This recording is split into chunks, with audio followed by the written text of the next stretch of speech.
Lisez les Écritures, Genèse 1:11. Père de miséricorde, en contemplant le premier souffle divin dans Genèse 1:11, nous sentons l'univers s'étendre en nous. L'obscurité cède la place à la lumière primordiale, et chaque vague d'eau et souffle de créature révèle l'art d'un Dieu qui ordonne l'existence.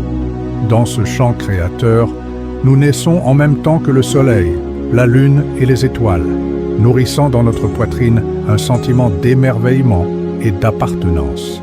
En ouvrant le cœur, nous nous souvenons de saint Augustin, « Tu nous as fait pour toi, et notre cœur est inquiet, tant qu'il ne repose pas en toi. » L'ordre qui jaillit des premiers versets reflète le désir profond de chaque âme pour l'harmonie, nous rappelant que nous avons été modelés pour habiter non pas le chaos, mais la paix qui naît de la main créatrice.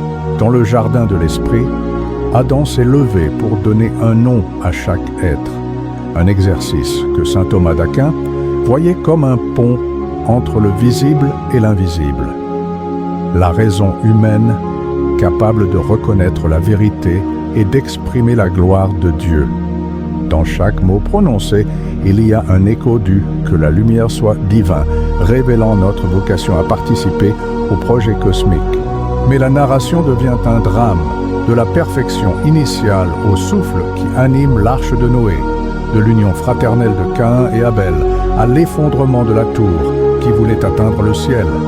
Genèse 1:11 nous mène de la plénitude à la fragmentation du péché, préparant le terrain pour la promesse de grâce qui fleurira tout au long de l'histoire du salut. Dieu est lumière. Dieu est lumière. Dieu est lumière dans chaque chapitre de cette origine sacrée. Lumière primordiale. Mariana, 38 ans, a découvert que l'aube pouvait être une prière vivante. En ouvrant les fenêtres, elle a senti le doux froid toucher sa peau, tandis que le premier rayon de soleil inondait la chambre. 3 respirations profondes, les yeux mi-clos, ont fait surgir dans son esprit la phrase « Que la lumière soit » GN 1:3. Et en expirant, elle a remarqué une relaxation qui a estompé les contours de la peur. La pratique quotidienne de la contemplation matinale a remodelé son esprit. Les scientifiques appellent cela la plasticité cérébrale, car les circuits d'optimisme se renforcent à chaque regard de gratitude et, comme un effet halo intérieur, cette étincelle initiale teintait toute la journée d'espérance, faisant que chaque geste simple portait la chaleur d'un cœur éveillé. Le père Fabio de Melo parle de la lumière qui réchauffe l'âme et nous rappelle qu'il n'y a pas de plus grande clarté que celle que Dieu allume en notre fort intérieur. Joe Dispenza montre que la gratitude élève nos fréquences mentales, nous syntonisant avec des réalités de paix. Dans cette rencontre de l'âme et de la science, le soleil n'était pas seulement un astre, mais un symbole d'une lumière éternelle qui se refait chaque matin.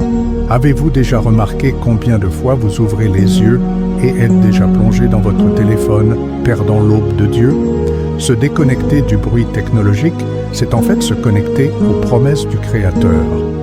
3 respirations profondes devant le soleil levant et la phrase silencieuse « Que la lumière soit » crée un petit rituel qui illumine toute la journée. Dieu est lumière. Dieu est lumière. Dieu est lumière à chaque nouveau pas. Écho de la chute. Ricardo, 50 ans, a senti le poids de choix anciens émerger en lisant les mots de Genèse 3.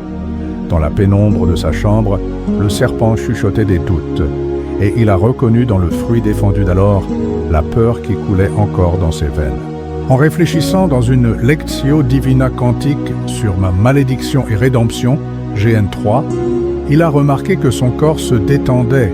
La dopamine, autrefois fluctuante, prenait un rythme serein, comme si elle permettait au repentir de s'épanouir dans la paix. Assumer la responsabilité de son propre péché a ouvert à Ricardo un nouvel espace intérieur. La théorie de l'autodétermination décrit ce geste comme une récupération de l'autonomie. En confessant ses échecs, il a retrouvé la force de réécrire sa propre histoire et, en se voyant comme fils racheté, il a expérimenté l'effet Galatée, des habitudes cohérentes avec la nouvelle identité ont commencé à s'enraciner dans chaque attitude. Sainte Thérèse d'Avila parlait de la purification du cœur dans la reconnaissance de l'erreur, comme une forge qui modèle l'acier de l'âme. Greg Braden, en parlant de recadrage quantique, confirme que changer la lentille spirituelle modifie l'expérience quotidienne. Dans le miroir devant lui, Ricardo a commencé à murmurer de simples confessions, invoquant la promesse de GN 3.15. « Je mettrai une inimitié », et dans le silence, il a senti germer une graine de guérison. En terminant la journée, il s'arrêtait devant son reflet, respirait consciemment et répétait mentalement le verset qui annonce la victoire de la semence sur le mal. Dans ce geste doux et sans hâte, il a découvert que le début du chemin pour sortir de l'obscurité est de reconnaître la chute et d'accueillir le pardon que Dieu a offert depuis le commencement. Dieu est refuge, Dieu est refuge, Dieu est refuge à chaque étape de restauration. Quand le fratricide parle, Claudia, 62 ans, portait dans le silence de son cœur une vieille rancune contre sa sœur. En étudiant Genèse 4, chaque mot sur Caïn et Abel a résonné comme un couteau dans les blessures du passé jusqu'à ce que, dans un petit groupe de foi, elle permette à l'histoire biblique de se refléter dans sa propre vie. En partageant le poids du souvenir, elle a senti son corps se détendre, comme si l'ocytocine libérait ses nœuds internes, ouvrant de l'espace pour la guérison. Investir du temps dans la réconciliation a fait jaillir des liens renouvelés. La théorie de l'investissement parental explique comment le fait de consacrer de l'attention aux liens familiaux active les circuits de liens émotionnels. L'effet Pygmalion, à son tour, montre que l'attente du pardon renforce la propre disposition à pardonner. Claudia a perçu que le pardon n'était pas un geste faible, mais une force capable de reconstruire des ponts. Saint Jean-Paul II parlait de la culture de la rencontre comme un chemin vers la paix, et Neville Goddard enseignait que visualiser le pardon est une invitation à le manifester dans la réalité. Dans ses pensées, Claudia a dessiné la scène du jardin, imaginant des bras tendus dans un geste d'étreinte. En prononçant intérieurement le nom de sa sœur, elle a remarqué que la tension cédait et qu'une douce chaleur inondait sa poitrine. Un après-midi silencieux, elle a écrit sur un papier une lettre de pardon qui n'avait pas besoin d'être envoyée. Avec le psaume 133 résonnant dans sa poitrine, elle a laissé les larmes laver le ressentiment. Quand elle a fermé les yeux, elle a senti que le fratricide littéraire se transformait en une prière vivante de réconciliation. Dieu est pardon, Dieu est pardon, Dieu est pardon dans chaque geste de restauration. Eau de purification. Lors d'une rencontre hebdomadaire, des membres de la paroisse se sont assis autour d'une table, les Bibles ouvertes sur Genèse 6-9, et ont partagé des réflexions sur les eaux qui ont recouvert la terre. Le souvenir de l'arc-en-ciel après le déluge leur a apporté une chaleur collective, comme de l'ocytocine circulant dans chaque étreinte et sourire de solidarité. Se réunir pour méditer sur ce passage a activé la plasticité cérébrale. En revisitant le symbole de l'arc, leurs cerveaux ont formé de nouvelles voies de résilience, prêtes à affronter les tempêtes émotionnelles. L'effet halo de cette mémoire divine s'est étendu à la routine, faisant que des gestes de gratitude florissaient spontanément. Saint Thomas d'Aquin voyait dans l'arc de Noé un prélude à la nouvelle création en Christ. Et le docteur Joe Vitale rappelle que les symboles puissants ancrent les vertus dans l'inconscient. Entre le son doux de chants de dévotion et l'image colorée dessinée sur des papiers éparpillés, le groupe s'est senti enveloppé dans une alliance qui perdure au-delà des nuages.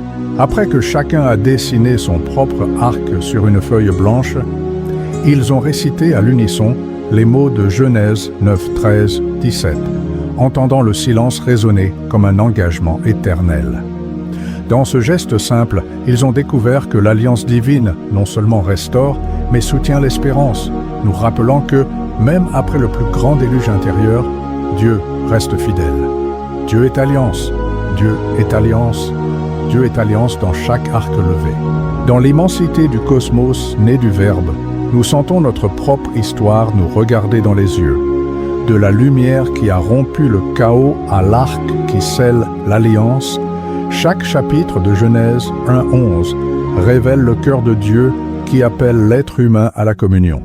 Le sentiment de vide face au tumulte existentiel trouve une réponse dans le souffle créateur qui crée l'ordre et le but. Paul nous rappelle que, en Christ, nous sommes une nouvelle créature. 2 CO 5.17, retrouvant la pureté perdue et étant invité à habiter la vie en plénitude. Saint Thomas d'Aquin voit dans cet ordre cosmique le reflet de la sagesse divine, un pont entre le visible et l'invisible qui soutient toute la création.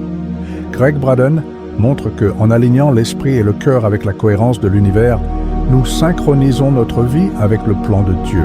Lorsque nous répétons en silence « que la lumière soit » ou « j'établis mon alliance », nous n'évoquons pas seulement des textes anciens, mais nous reprogrammons nos chemins intérieurs pour vivre dans la fréquence divine.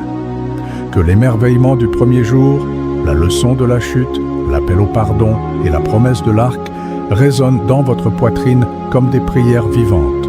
Si l'histoire originelle de l'humanité a ravivé en vous la gratitude et l'espérance, laissez un « Amen » dans les commentaires ou partagez quel passage de la Genèse a touché votre cœur aujourd'hui. Dieu est création. Dieu est création. Dieu est création à chaque instant.